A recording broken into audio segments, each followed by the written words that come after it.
when I taught in New York, I actually came up with this lesson plan, and it worked really well, I thought. And basically, I'll be teaching everyone science, right? We're going to be learning about biomes and ecology and stuff like that. We're going to be learning about nitrogen cycles and carbon cycles and water cycles, and basically how we affect the environment.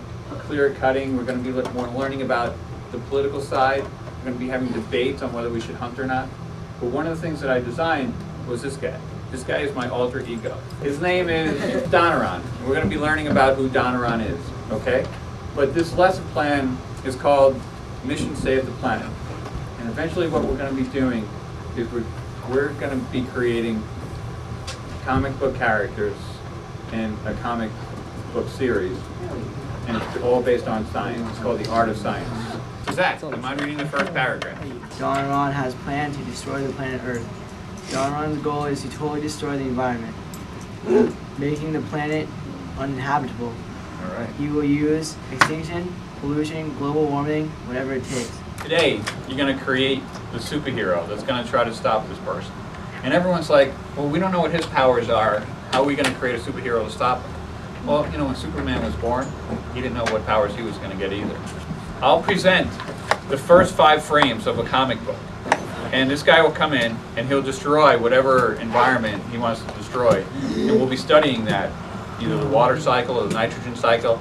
And then you have to use science to kind of stop him, but with your superhero. So when it says you have 2 superpowers, you have 2, but it can increase as this mission goes on. So it's like kind of Dungeons and Dragons. As you go on the game, you know, you kind of get more powers. But the things that I have listed is, does he or she or it fly? Is there certain types of weapons that you need to use? Certain type of gloves? You know, whatever, a rope to lasso. Like Wonder Woman has the invisible airplane. Batman has the Batmobile. When I wrote these rules originally, right, I was teaching in the inner cities in New York. I was teaching in East Harlem on 100th Street and 1st Avenue, right? So it was right along the river there. So I came across with this first rule, and I'll read the first rule, and I'll let you read the rest. It says, you cannot beat DONORON physically. Now, your character might have some physical attributes that are fine. But when I wrote this, I was basically talking about violence. Because when I first presented this, the kids were like, yo, Mr. D, man, we could just knock him off right away. And I was like, all right, you can't shoot him. And they were like, well, that's it. I'll just take out a blade and we'll take care of him. I'm like, can't use knives. We'll push him in front of a subway. So it's that stuff that you cannot do. Can you have somebody else kill him? All right, can't have somebody else kill him. So absolutely no violence. You have to basically beat him with your mind. One class that I worked with, basically what they did was, and that's what rules 2 and 3 are going to be talking about, is they decided to work as a class.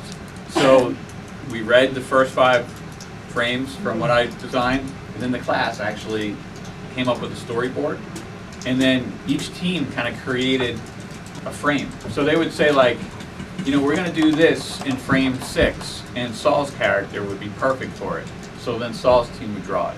And then in frame 7, you know, Chris and Frankie, they came up with a story to finish off DONORON, to slow him down and to trick him and to improve the environment.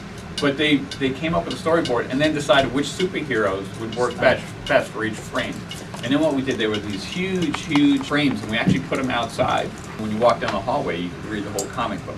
We could decide to do that. You could decide, you know what, I just want to work on my own and do my own story, my own storyboard, and my own character, or you could work as teams. For example, say, and this was again, if it was a whole class, but say you used to create a story idea, right? And all of a sudden in frame 6 or 7, you're stuck. Like your superpowers aren't working on DONORON at all because you didn't know what his superpowers were. But you know, Zach and Joey have like the ultimate superpowers, like the fog mobile or whatever it is, right? So when they come in and they blow whatever fog that their machines blow, and it slows down DONORON, What kind of fog? you could ask them, like, hey, can we borrow your superhero for this particular frame, okay? So that's how you can align with other groups. So if Frankie uses mind control in episode 1, DONORON's going to evolve. Okay? Because I made the rules, and I'm DONORON, and I'm evolving. All right. So the second episode, where he comes in and he screws up the environment again, you have to come up with a different technique. All right. This way, you just can't say, "Oh, mind control, episode 2, mind control. Oh, episode 3, mind control." it gets pretty boring, right? You're gonna change the channel. Let's say like me and like Gusty, right? Let's say I made a little character guy. Right, so we're like fighting, like I beat him. Is that one episode or is that? That's one episode. How many episodes do you It's have? gonna be a minimum of 3. Episodes? Yeah, there's definitely 2. There's gonna 5 frames each? 5 frames each, so 10 frames in total. So I'll Is create that the first Donoron? 5. This is Donoron. Okay. I don't like Okay, that. so you could beat him up, but if the environment is still destroyed by the end of the episode, then Oh, I can't physically hurt him. you could slow him down.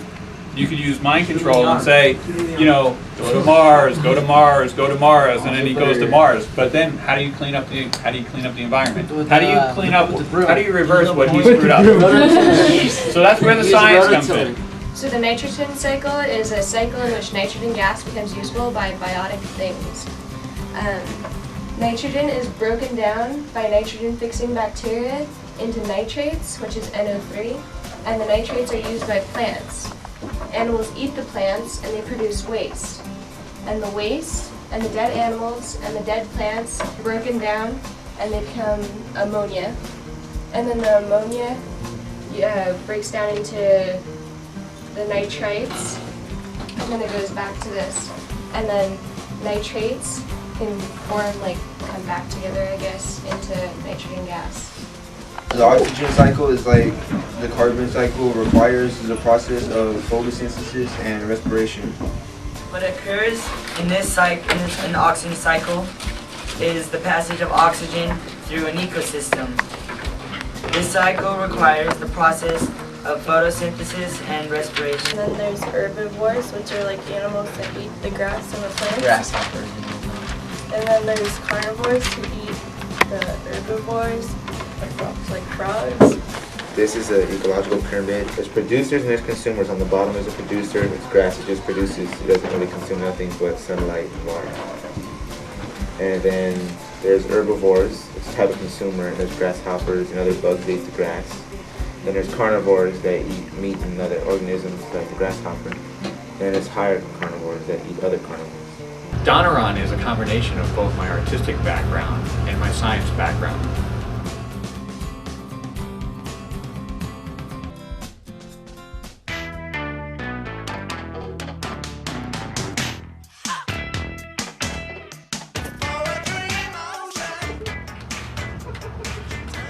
Watch it feel like nasty and oily and like Take 5. Take 5. take 2. Came up with the name Donoron. I'm sorry from Sky. I was teaching in each hop. Take 3. I screwed up that one totally. Take 4. Take 4. I was teaching in each hop. This. What's going on? Don't move. What did I do?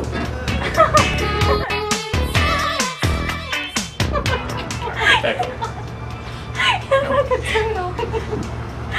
You better pass all your Smacking classes. him in That's the all I gotta face. tell you. For me to put up with this. Oh, when did it end? That's all, folks. How's that, huh? I love you. Peace.